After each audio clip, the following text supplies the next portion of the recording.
Hoje nós vamos meditar sobre o hino 579, Olhando para Cristo. Eu fiquei admirado, assim, não sei se o irmão Daniel teve tempo, oportunidade de refletir um pouquinho. Quando eu mandei a mensagem, eu indiquei qual seria o hino. Não sei se ele teve tempo de meditar um pouquinho sobre a letra, mas eu fiquei admirado de que na primeira parte da oração que ele fez, né, que ele dirigiu a gente aqui, ele tenha falado assim, coisas tão diretamente ligadas àquilo que a gente observou no texto e que temos para falar sobre esse hino hoje. Pareceria mais uma oração daquelas que são feitas depois do estudo, né? Depois que já ouviu o estudo. Mas vamos lá, irmãos. Então, o nosso hino é o 579, Olhando para Cristo. Antes de entrar na letra do hino, deixa eu falar aqui sobre o autor da letra, que é o que sempre mais interessa para nós, né? O autor da melodia é Charles Austin Miles, americano mesmo, né? Da Filadélfia.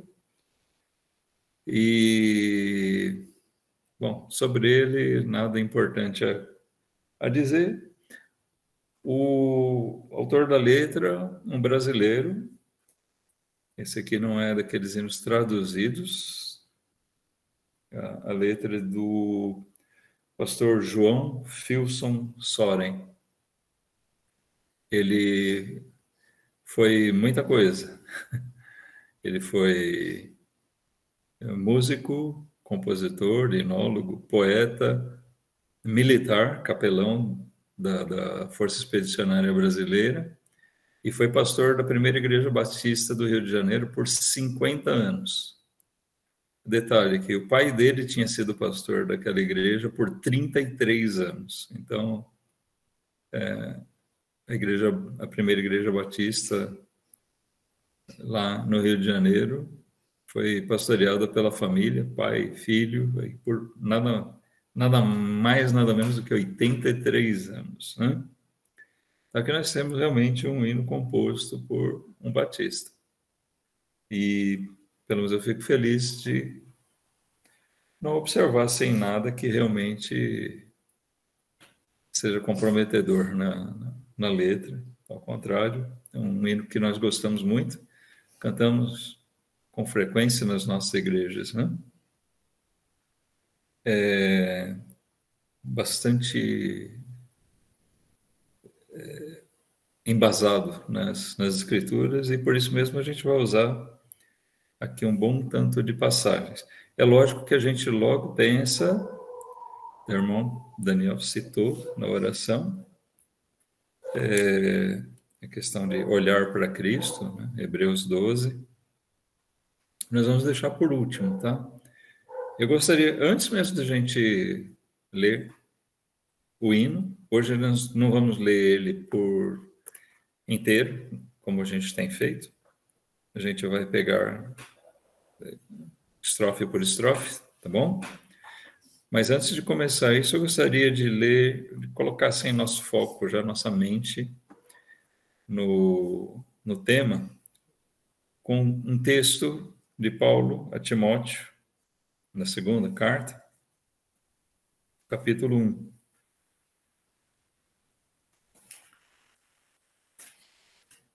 Segunda Timóteo, capítulo 1.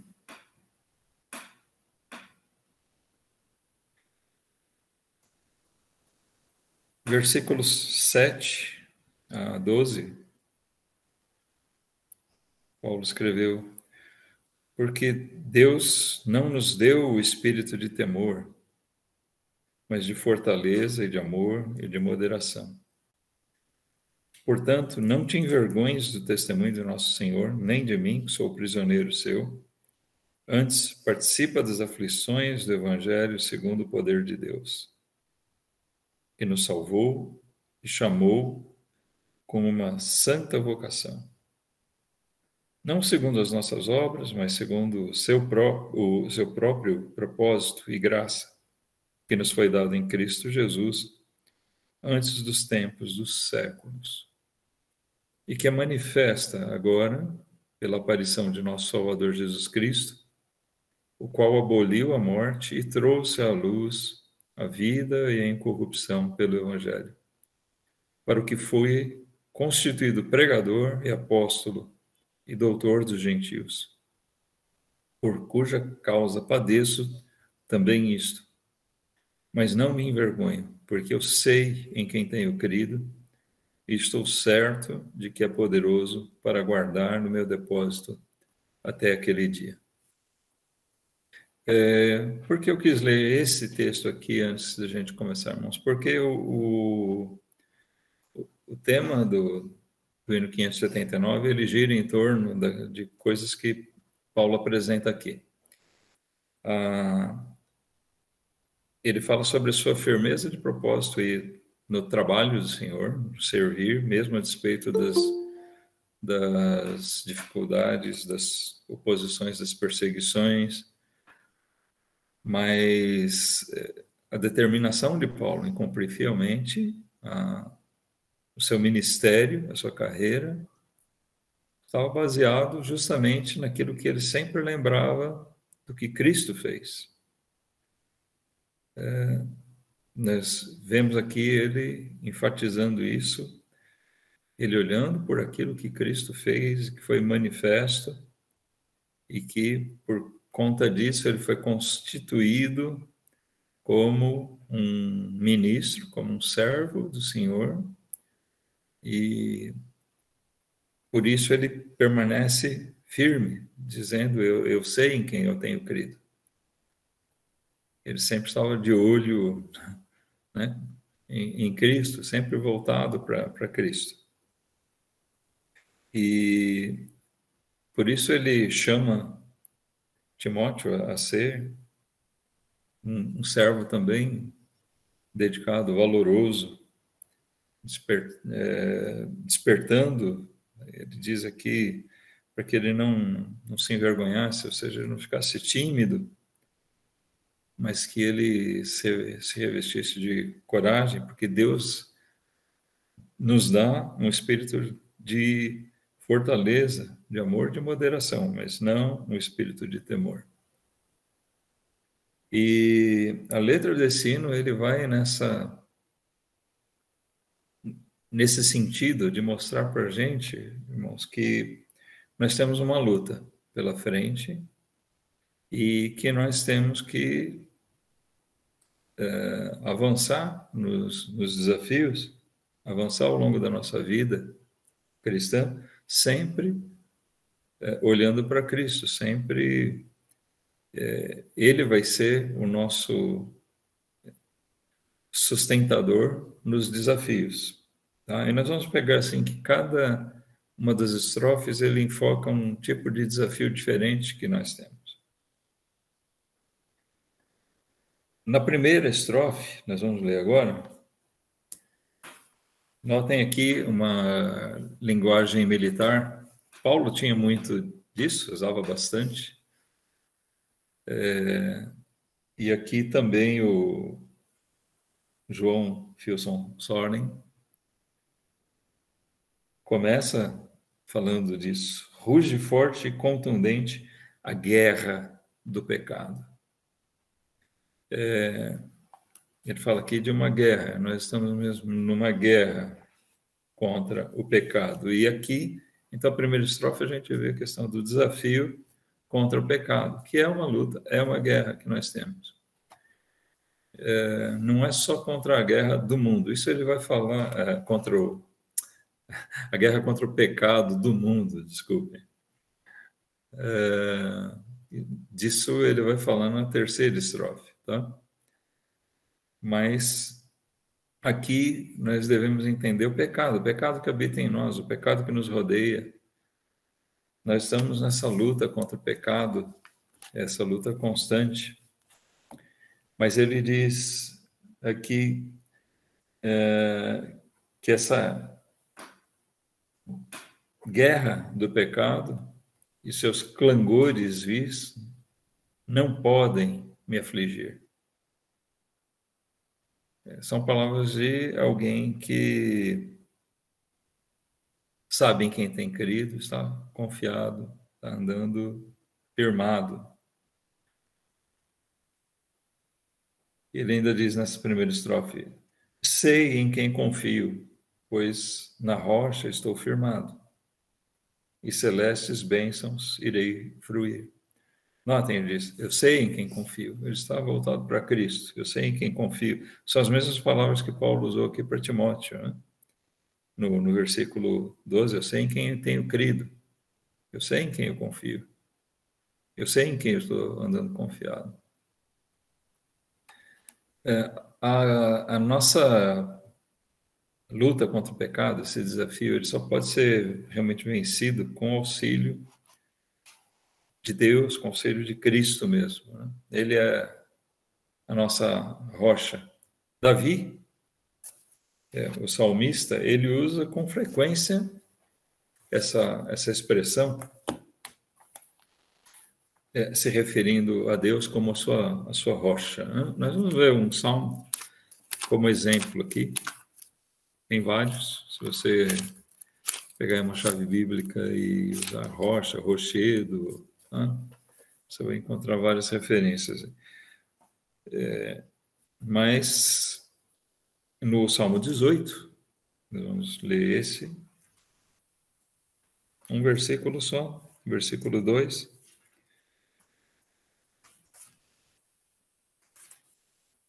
Dizemos: o Senhor é o meu rochedo e o meu lugar forte e o meu libertador, o meu Deus, a minha fortaleza, em quem confio, o meu escudo, a força da minha salvação e o meu alto refúgio. De novo, a gente vê aqui: eu sei em quem confio. Davi também diz isso. O Senhor é o meu rochedo, Ele é o meu libertador, Ele é a minha fortaleza.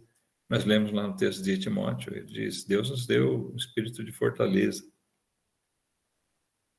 Ele é meu escudo, Ele é a minha salvação, Ele é o meu rochedo, Ele é a rocha onde eu firmo meus pés, é onde eu estou seguro. Então, a nossa vitória nessa disputa, nesse desafio contra o pecado, nessa luta que nós temos, como ele chama no hino aqui, a guerra do pecado, ela realmente só pode ser vencida na base de que nós somos firmados em Cristo. A nossa vitória depende realmente de quanto nós andamos confiados no Senhor, a nossa fé. Algumas palavras, tem alguns hinos que tem palavras que a gente não usa com frequência, então desconhecemos. E por isso o significado de alguns hinos ficam um pouquinho mais apagados, né? Então a gente procura, ao longo dos nossos estudos aqui,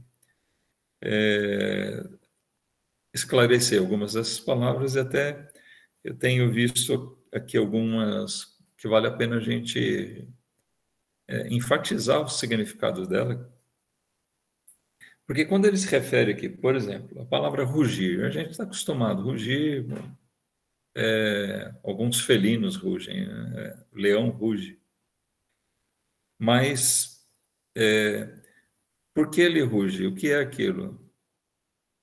É o barulho que o animal emite para demarcar território. O leão ruge com essa finalidade, demarcar o território dele. Então, o propósito é realmente assustar, afugentar. E então isso faz bastante sentido na palavra que é usada aqui, ela é carregada de significado. Quando ele diz que a guerra do pecado ruge forte e contundentemente, procura nos intimidar, né? Procura amedrontar. Para quê? Para nos afligir, para nos fazer desviar, para fazer com que a gente tenha medo.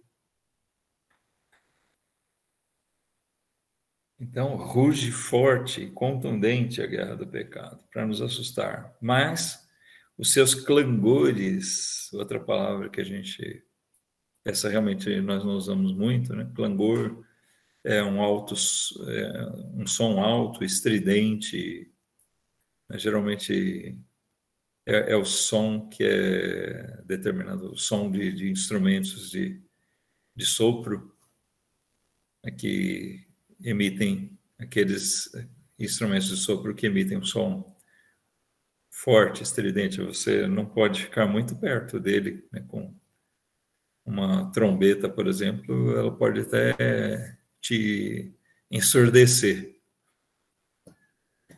Então, ele diz, os fortes ruídos, né? O som assustador desse rugido, desses clangores, eles não podem me afligir, eles não podem pôr medo a mim, a ponto de eu parar, de eu desanimar, de eu temer, de me desviar, de não fazer o que eu tenho que fazer.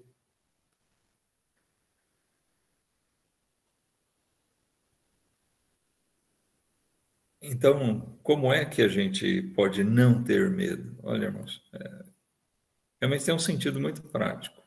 A gente anda confiado, não por nós. Quando tudo vai bem, quando tudo vai bem, tranquilo, é muito natural que a gente caia no erro de depositar confiança na nossa própria capacidade, né? Mas quando a gente se vê assustado por alguma coisa, ou quando existe oposição, quando existe uma grande dificuldade, é geralmente onde cai a ficha e a gente teme. Mas o que faz com que o crente não se abale, assim, olhar para Cristo. Saber que Ele é o seu Salvador. Saber que Ele é o seu rochedo. Eu sei em quem confio. Não é para ser um negócio da boca para fora. É uma frase bonita, mas não pode ser só uma frase bonita na nossa boca. Tem que ser uma coisa que realmente está no nosso coração. E como é que isso acontece? É quando realmente a gente deposita toda a nossa confiança, é a nossa alma, é a nossa vida, que tudo está na mão dele. E eu vou servir a Deus, eu vou servir a Cristo, haja o que houver. Não vou me deixar assustar pelo pecado que me rodeia, nem pelas minhas próprias fraquezas, pelos meus próprios pecados, né? Eu não vou me deixar abater. Ele é minha fortaleza, ele há de me sustentar e de me manter de pé. Em 1 Coríntios 15,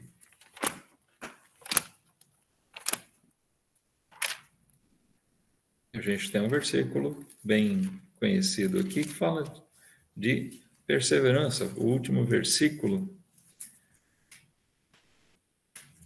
desse capítulo 15 de 1 Coríntios, ele diz: portanto, meus amados irmãos, sede firmes e constantes, sempre abundantes na obra do Senhor, sabendo que o vosso trabalho não é vão no Senhor.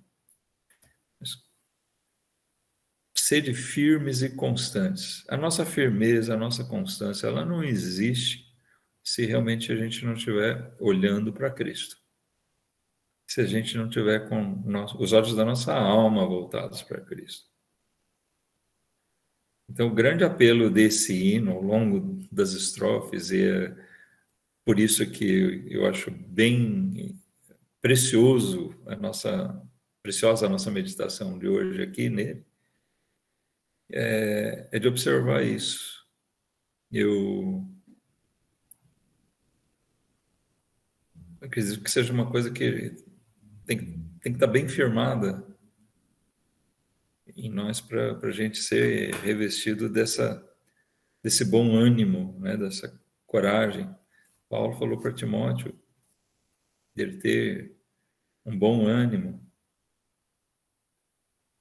Sejam firmes, constantes. Como? Olhando sempre para Cristo. Lembra do que Ele fez por você. Confia. Ele é o Senhor de todas as coisas. Ele é aquele que tem poder sobre todas as coisas.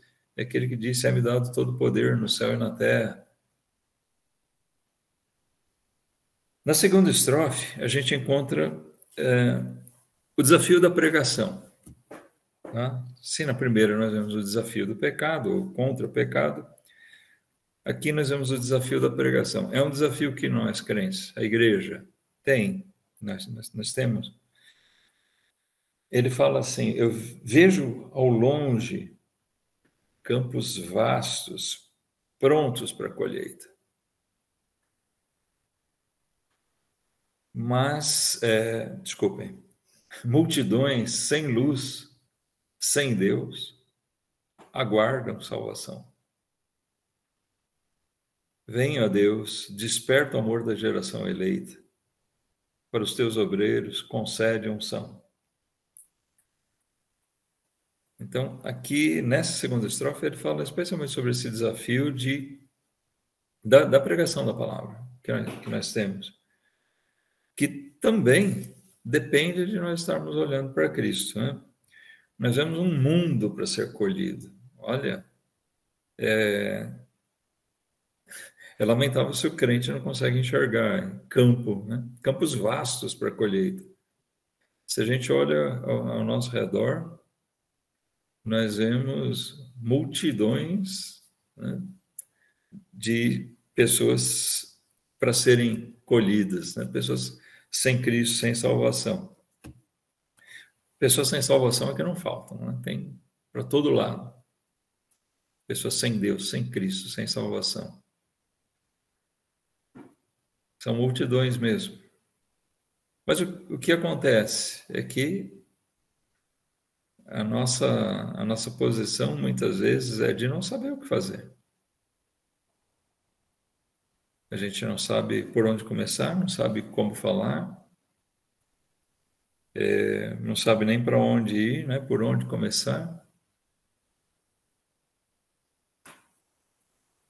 Sabe, até para pregar o evangelho, nós somos dependentes, sim, de Deus, dependentes de Cristo. Em Lucas 10, a gente vai ver um versículo que tem uma referência. Aqui o hino faz uma referência direta ao que Jesus disse também, nessa passagem. Uma pequena observação, antes da gente ler esse versículo aqui, irmãos. Quando nós lemos no hino aqui sobre multidões sem luz, sem Deus, aguardam salvação, esse aguardam aqui é que precisam de salvação. Não quer dizer que eles estão lá ansiosos, né, clamando: venham pregar. Tem um outro hino que eu não lembro agora qual é, que dá mais claro esse sentido, e não é o que a gente vê, eu acho, foge a realidade, né? Das multidões, as pessoas não estão pedindo por Cristo. Mas, pelo contrário, eles rejeitam. Mas o sentido que a gente vê aqui, eles aguardam salvação, porque eles estão sem, eles precisam ter isso. Então, isso faz disso um campo enorme, uma seara enorme a ser explorada. Aqui em Lucas 10, é o versículo 2, diz assim: e dizia-lhes Jesus: grande é, em verdade, a ceifa, ou a seara, em outras versões, né? Mas os obreiros são poucos. Rogai, pois, ao Senhor da ceifa que envie obreiros para a sua colheita. existe um grande campo, campos vastos para a colheita. E Jesus disse isso: grande é em verdade a ceifa. Os campos para colher são vastos, são muitos, há muito que colher, mas os obreiros são poucos. Então, o que nós devemos fazer? Rogar ao Senhor da ceifa, o próprio Senhor, que envie obreiros para a sua colheita. E nessa estrofe, nós vemos justamente isso na parte final, quando ele diz: venha, ó Deus, desperta o amor da geração eleita, para os teus obreiros concede unção. A oração para que ele desperte o amor da geração eleita. Quem é a geração eleita? São os salvos mesmo. E que ele conceda, né, desperte amor, explicando melhor, desperte amor, por quê? No sentido de a gente enxergar a necessidade e se compadecer dessa multidão sem Cristo. De tentar, de alguma forma, levar o evangelho para eles, levar eles ao conhecimento de Cristo. Mas ele fala também, então, sobre orar, né, para que Deus conceda unção aos seus obreiros. A gente fica meio, não sei vocês, eu fico assim, né? Meio constrangido, vamos dizer assim. Não sei se essa é a melhor palavra, não. Mas fico meio constrangido, meio sem jeito de usar certas palavras, certas expressões que não tem nada de errado, que são bíblicas. Né? Até a gente deixa de usar os aleluia, a gente fala amém, né? Geralmente na igreja, nos cultos, nas pregações, um ou outro irmão cochicha ali baixinho, né? Amém. Quando concorda com alguma coisa, acha realmente uma grande verdade. Mas a gente se torna tímido, né? De usar os amém, os aleluia. Deus seja louvado. Apesar de serem expressões bíblicas, acaba tomando uma conotação que muita gente usa nessas igrejas pentecostais, usam até sem entendimento nenhum. A grande maioria das pessoas, eu diria, não sabe nem o que significa isso. Mas uma outra palavra que tem sido muito usada, especialmente no neopentecostalismo, é unção. Tudo é unção.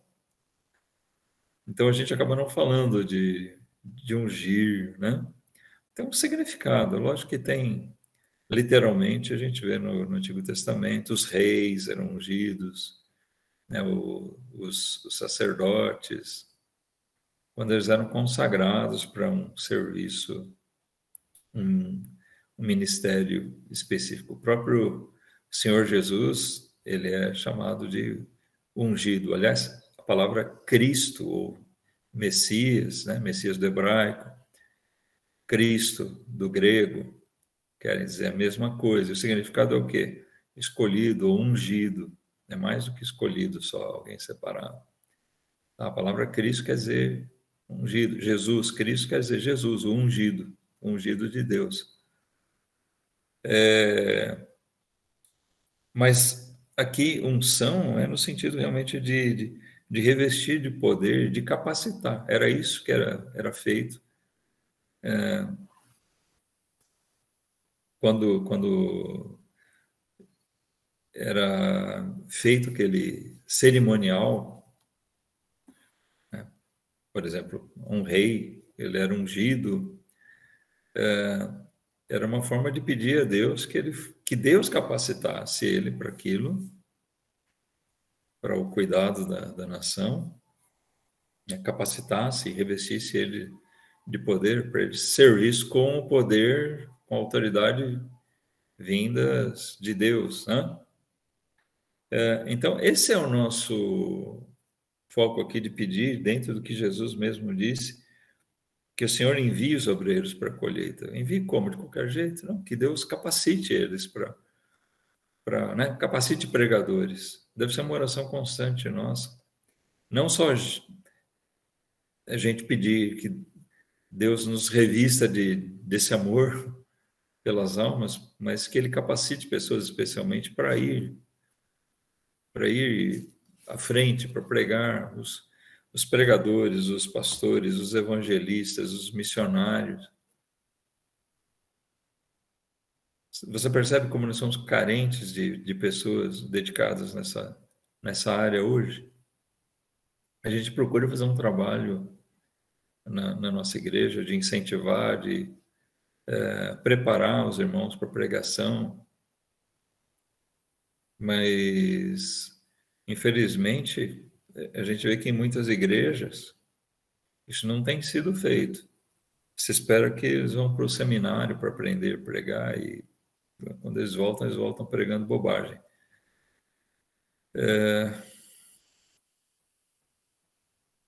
A gente não precisa ir para um seminário para aprender a pregar.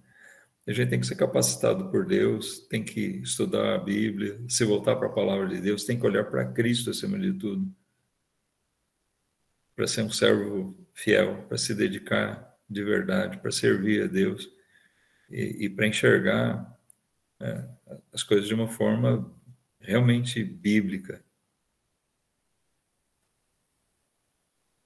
Nós temos que orar assim, que o Senhor da seara envie, levante obreiros, que mova o coração de irmãos aí para serem pregadores, para serem evangelistas, para serem despertados para ter coragem de ir para o campo, de trabalhar. Nossa igreja é nova, é pequena, a gente quer ver ela crescer e tal. Mas, sinceramente, irmãos, eu não quero ver nossa igreja crescer para ficar inchada lá e amontoando gente, todo mundo lá, e, sabe, não sair disso. Meu desejo sincero é de ver que, no futuro, em breve, que a gente possa ter suficiente para suprir, né, de bons irmãos ali para o ensino, para a pregação na palavra, mas que ela tenha também irmãos para enviar, que queiram ir pregar, né? Que vão para as ruas, que vão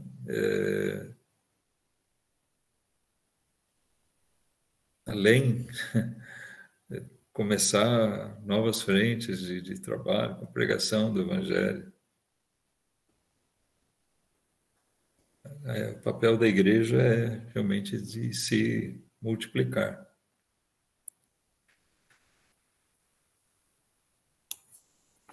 Na terceira estrofe, vamos lá, porque nós temos a terceira estrofe e temos o coro também, para comentar aqui. Mas então, na segunda estrofe, a gente fala sobre o desafio da pregação. Na terceira, nós vemos o desafio contra o mundo. O desafio de vencer o mundo, ou seja, os atrativos dessa vida, né, que podem levar a gente a pecar, deixar o caminho bom e certo, o caminho do Evangelho do Senhor. Ele fala aqui, olha, desprezando deste mundo as sendas ardilosas, volto o meu olhar para a cruz de quem me resgatou. Dele tenho na alma, então, as bênçãos muito gloriosas, e feliz com Cristo, cantando vou. Então, andar desprezando as sendas ardilosas deste mundo, é a expressão que ele usa aqui, é não olhar para os caminhos enganosos que o mundo oferece. A palavra desprezar aqui é no sentido de nem olhar para aquilo. Quando você despreza uma coisa, você não quer nem olhar, não vai ocupar seu tempo com aquilo. Mas, de alguma forma, nós vamos estar olhando para alguma coisa. E é aí onde a gente precisa tomar cuidado. Existe uma tese, né, uma teoria, de que uma coisa, você vai estar fazendo uma coisa ou outra. Se você não estiver fazendo nem uma coisa nem outra, você está morto. E olhar também, ou você vai olhar para o mundo, ou você vai olhar para Cristo. Tá? Funciona mais ou menos assim também. Você não vai ficar sem olhar para nada. E também, como substituir uma coisa ruim, perniciosa, por uma coisa, né, para eliminar aquela coisa, é substituir por uma coisa boa. Então, a forma de nós não olharmos para o mundo, de nós desprezarmos o mundo, é nós, filhos de Deus, estarmos olhando sempre para Cristo, sempre olhando para a palavra de Deus, para as promessas dele, para as exortações que a palavra de Deus tem. Desprezando as sendas. Senda quer dizer um caminho, um rumo. Tá? Ardilosas, as sendas ardilosas. Uma coisa ardilosa é astuta, enganosa, que seduz, que engana. Então, o que ele está dizendo aqui eu vou andando aqui sem olhar para esses atrativos, esse caminho enganoso que o mundo me oferece. Em lugar disso, eu volto meu olhar para a cruz de quem me resgatou. Eu olho sempre me lembrando do meu Salvador, do que ele precisou fazer por mim. Em 1 João 5,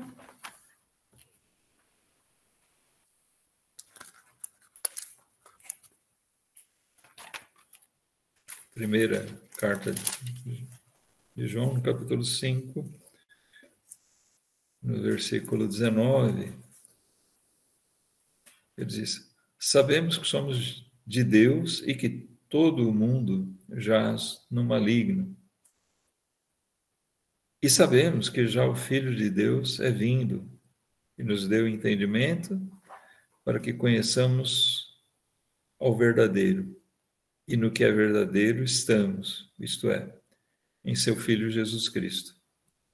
Este é o verdadeiro Deus e a vida eterna.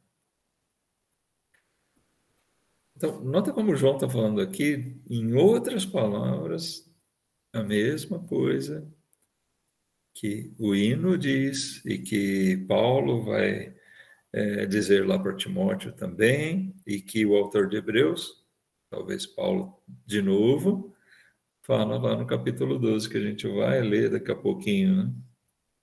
Olha, nós sabemos que somos de Deus, o mundo jaz no maligno. Então, eu faço o quê? Eu me volto para aquilo que realmente eu tenho. Eu tenho Cristo. Eu não vou voltar para essas coisas. Eu não vou me deixar seduzir, me deixar enganar pelas sendas ardilosas do mundo. Eu volto a dizer, o que a Bíblia mostra para a gente é que o grande segredo, né? Vamos dizer assim, a forma de a gente vencer esses desafios é realmente focar em Cristo, é a gente se voltar para Cristo sempre.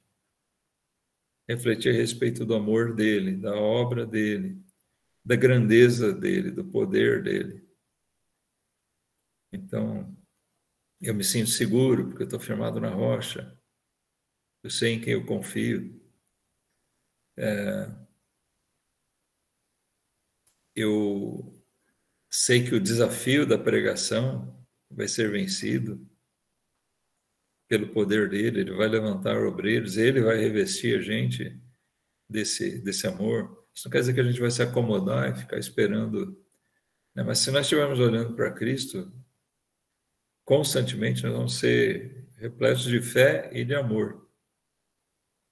O amor que nós precisamos ter, o amor verdadeiro.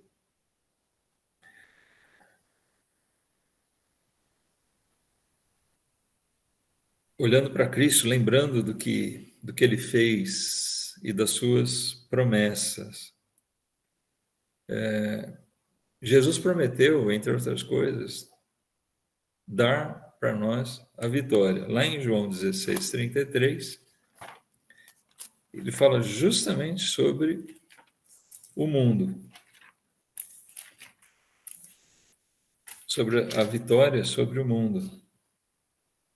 Ele diz, João 16:33, tenho-vos dito isto para que em mim tenhais paz, para que vocês confiem, para que vocês descansem em mim. No mundo tereis aflições, mas tende bom ânimo, eu venci o mundo. Jesus está incitando aqui os seus discípulos a acompanharem ele. Olhem para mim, me sigam. Tá? Eu vim para que vocês tenham paz. Vocês vão ter perturbações aqui. Mas se vocês estiverem comigo, olha, eu venci o mundo. Jesus está prometendo aqui, se vocês estiverem comigo, se vocês estiverem realmente voltados para mim, vocês também vão vencer o mundo.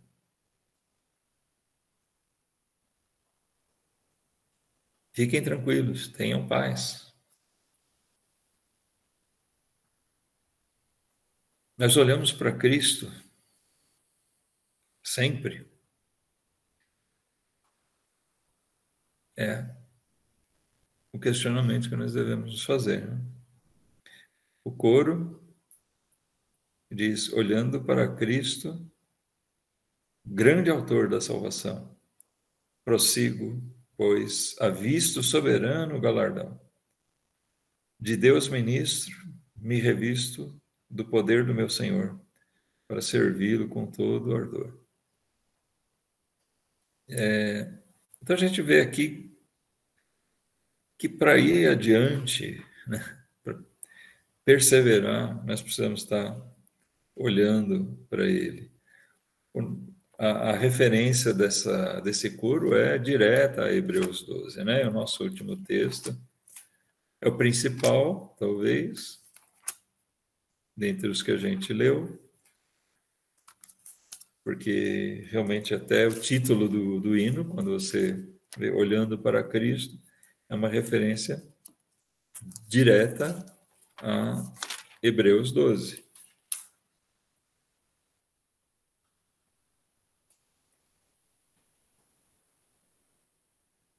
Versículo 1 diz, portanto, nós também, pois que estamos rodeados de uma tão grande nuvem de testemunhas, deixemos todo o embaraço e o pecado que tão de perto nos rodeia e corramos com paciência a carreira que nos está proposta. Olha como está tudo implícito aqui, irmãos. O que nós vemos no hino, né? Nós estamos rodeados de uma tão grande nuvem de testemunhas, ele está falando aqui das testemunhas dos heróis da fé, citados no capítulo 11, tá? Essa é a nuvem de testemunhas. Eles são as provas, as testemunhas de fé que servem para nós de exemplo, de estímulo para andarmos nela, na fé em Cristo.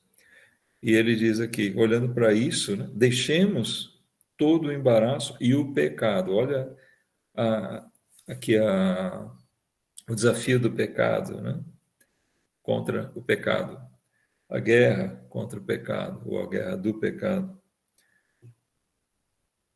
Deixemos todo o embaraço e o pecado que tão de perto nos rodeia. E corramos com paciência a carreira que nos está proposta. E a nossa carreira é essa. A carreira do crente é o quê?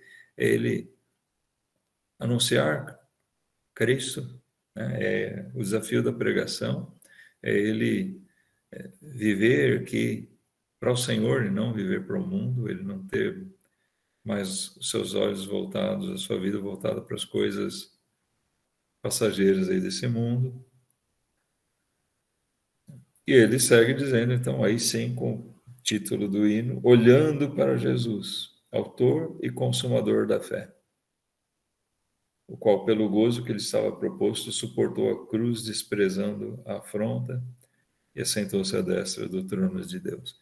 Ele faz a gente lembrar do que Cristo fez. Suportou a cruz. desprezando a afronta e finalmente assentando-se à destra do trono de Deus.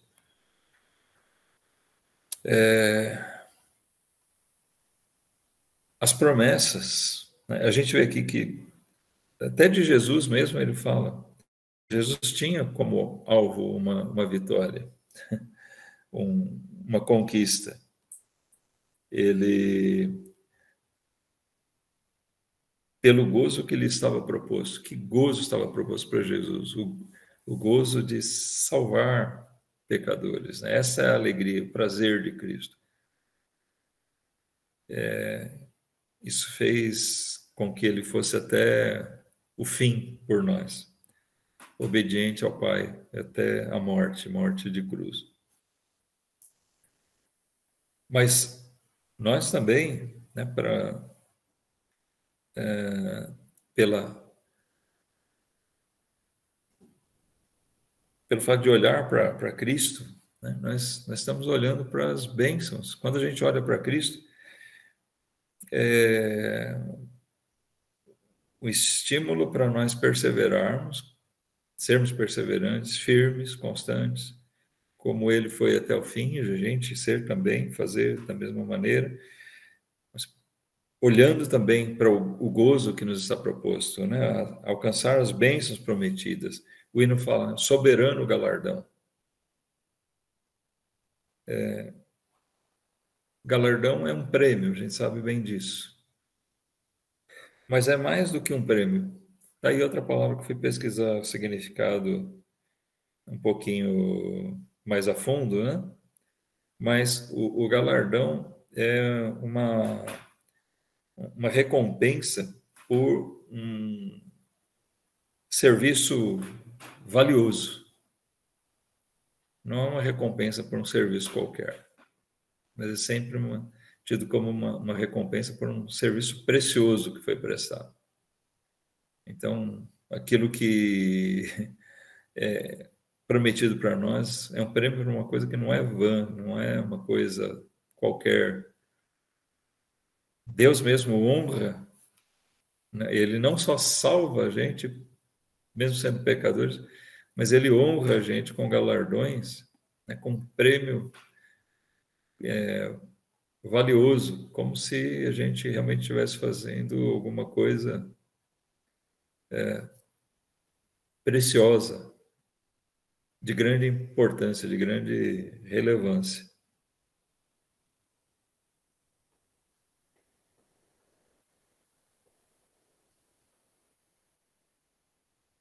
Como ministro,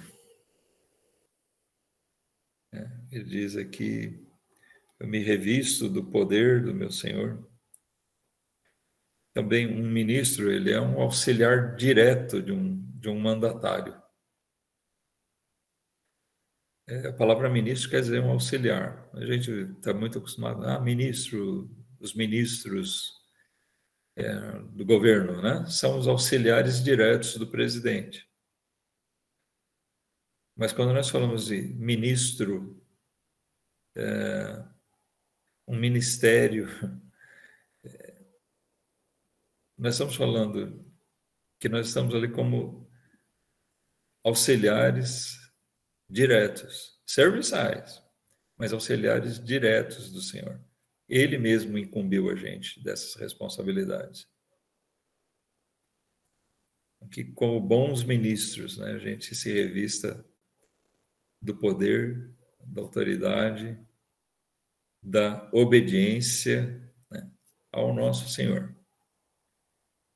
Existe uma coisa, o ministro tem que andar alinhado com aquele que deu, que revestiu ele daquele poder, né, daquela autoridade. O presidente, quando um ministro não está de acordo com ele, destitui, põe outro, substitui, né? O presidente não tem que se submeter às vontades do ministro. É o contrário. O ministro tem que se adequar para fazer a vontade. Ele está ali para trabalhar como auxiliar do presidente, certo? Muito mais, tá? Estou usando isso como ilustração, mas muito mais a gente tem que enxergar o ministro de Deus, né? Nós estamos ali colocados pelo Senhor. E nós temos que ser revestidos de poder e autoridade dele, sim, mas nós estamos ali como auxiliares diretos dele, para servir com fidelidade, fazer a vontade do Senhor. Olhar para Cristo é o grande segredo, né, do cristão. Ele está voltado sempre para Cristo, pela oração, pela palavra, buscando comunhão verdadeira com o Senhor, para que ele possa ser firme, constante, para que ele possa vencer os desafios que certamente todo crente vai ter ao longo da vida. Para que Deus possa nos abençoar, irmãos, fazer com que a gente esteja sempre voltado para Cristo, sempre olhando para Ele. E assim a gente possa, né, fazendo isso, com certeza, a gente possa estar servindo com fidelidade ao nosso Senhor.